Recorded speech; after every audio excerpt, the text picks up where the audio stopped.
जय महाकाली मित्रों कई व्यक्तियों का प्रश्न था कि गुरुजी, अगर हमारे घर में नेगेटिविटी बहुत ज़्यादा हो गई है, भूत प्रेत जिन मसान डाकनी शाकनी इत्यादि हमारे घर में बैठी हुई है, हमें ऐसा लगता है कि हमारे ऊपर किसी ने कुछ कर दिया है, तंत्र कर दिया है, किसी तांत्रिक ने भूत प्रेत छोड़ रखा है हमारे घर पे, या किसी भी प्रकार की नेगेटिव ऊर्जा अगर आपके घर में बैठी हुई है, जैसे कि किसी ने मारण क्रिया कर दी है, मोहन क्रिया कर दी है, इसके अतिरिक्त वशीकरण कर दिया है, किसी ने उच्चाटन कर रखा है, स्तंभन कर रखा है, तो इन सब से बचने के लिए कोई एक ऐसा उपाय बताइए जिसे हम बहुत ही ज़्यादा आसानी से कर लें और हमें ज़्यादा परेशानियों का सामना भी ना करना पड़े। देखो, जो आपने मेरे से पूछा है इसके लिए पहले मैं एक बात बोलना चाहता हूँ आपको कि अगर व्यक्ति अपने घर में पूर्ण रूप से पूजा पाठ रेगुलर करता रहता है, सुबह शाम एक माला का जप भी करता रहता है, तो उसके ऊपर कभी भी नेगेटिव ऊर्जा टिक ही नहीं सकती। उसके घर परिवार में कभी भी नेगेटिव ऊर्जा टिक ही नहीं सकती, चाहे कोई जितनी मर्जी कोशिश करता रहे। अगर वो व्यक्ति, वो साधक जो अपने घर परिवार में जप कर रहा है, पूजा पाठ कर रहा है, वो अगर डेली एक माला किसी देवता की पकड़ के रखता है और रेगुलर सतत जप करता रहता है नियम पूर्वक एक ही टाइम, तो उस व्यक्ति के ऊपर कभी भी तंत्र नहीं हो सकता।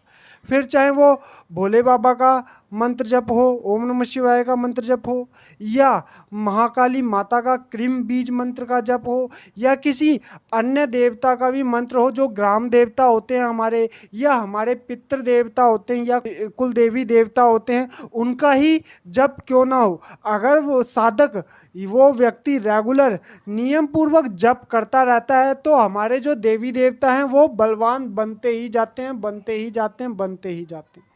फिर किसी भी तांत्रिक भगत की इतनी शक्ति नहीं होती कि वो किसी दूसरे की शक्ति को छेड़ सके, बांध सके, उसके ऊपर, उसके घर परिवार के ऊपर तंत्र कर सके।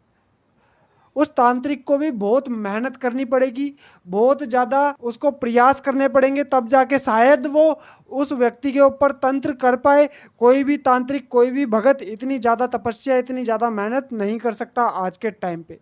एक आधा कोई होगा तो वो एक आधा अपने भजन में लीन है, अपनी माता रानी में लीन है, अपने ईश्वर को पाने के लिए लीन है। वो, उसको इस संसार से कुछ भी लेना देना नहीं। जब उसके पास शक्तियां आ जाती हैं तो वो इस दुनिया से अलग ही हो जाता है। वो व्यक्ति आपका अनिष्ट कर सकता है, लेकिन वो कभी भी ऐसा नहीं करेगा। जैसे कि आपने देखा होगा, हमारे एक प्रेमानंद जी महाराज हैं, उनके पास एक व्यक्ति आता है जो कि कहता है, गुरुजी हमारे ऊपर किसी ने टोने टोटके कर रखा है, तंत्र मंत्र कर रखा है।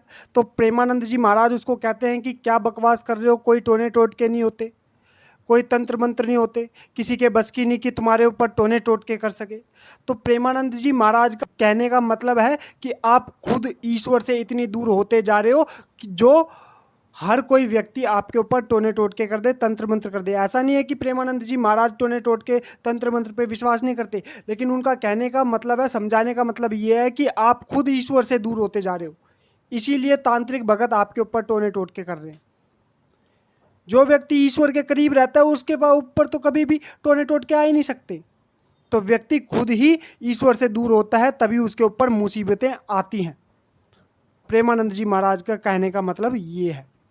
तो इसीलिए बोलता हूँ कि ये जो छोटे मोटे टोने टोटके होते हैं, तंत्र मंत्र होते हैं, इन सब से बचने के लिए आप अपने घर में सुबह शाम पूजा पाठ करिए और सिर्फ एक माला का जप करते रहिए रेगुलर, किसी भी एक देवता का। इससे आपकी पूर्ण रूप से रक्षा होगी। मैं गारंटी देता हूँ 100% रक्षा होगी आपकी। अगर किसी ने आपके ऊपर तंत्र करा भी तो वो ज़्यादा दिन टिकने वाला नहीं है। जैसे जैसे आप जप करते रहेंगे, अपने घर में सुबह शाम पूजा पाठ करते रहेंगे, वैसे वैसे वो तंत्र की शक्ति भी कमज़ोर पड़ती रहेगी, ख़त्म होने लग जाएगी। इसीलिए तंत्र आएगा ज़रूर आपके ऊपर, लेकिन वो टिक नहीं सकेगा। ज़्यादा ज़्यादा 2 दिन 3 दिन, और अगर कोई बड़ी शक्ति है तो 10 दिन 12 दिन, इससे ज़्यादा कभी भी आपके ऊपर तंत्र टिक ही नहीं सकता। ठीक है ना।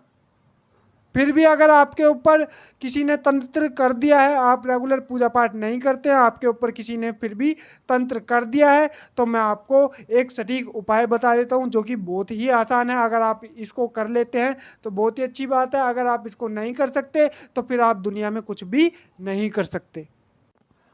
तो करना क्या है आपको, सुबह शाम और दोपहर को आपको दुर्गा सप्तशती में से चंडी कवच का पाठ करना है, दिन में 3 बार लगातार 40 दिन तक। इतना सा करना है बस आपको। सुबह शाम दोपहर को आपको दुर्गा सप्तशती में से चंडी कवच का पाठ करना है, नियम पूर्वक एक आसन पर बैठकर और सर पे कपड़ा रखकर आपको सिर्फ पाठ करना है। इसमें आपको किसी सामग्री की ज़रूरत नहीं है, सिर्फ आपको इसका पाठ करना है और इसके अतिरिक्त आपको कुछ भी नहीं करना। लगातार आप 40 दिन करेंगे, 40 दिन के अंदर ही आपके घर में से तंत्र पूरी तरह खत्म हो जाएगा और आपके घर परिवार में खुशियां वापस आने लग जाएंगी। जैसे पहले था वैसे ही नॉर्मल होने लग जाएगा। अगर आपके घर परिवार में बीमारियां या तंत्र बहुत ज़्यादा हो गया है, भूत प्रेत जिन मशान की अगर समस्या है, तो आप चंडी कवच का पाठ दिन में 3 बार करिए 40 दिन तक लगातार। आपके घर परिवार में से नेगेटिव ऊर्जा पूर्ण रूप से पलायन कर जाएगी।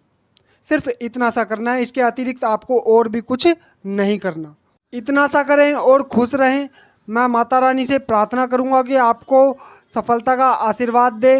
मिलते हैं अगली जानकारी के साथ, तब तक के लिए जय महाकाली, जय महाकाली, जय महाकाली।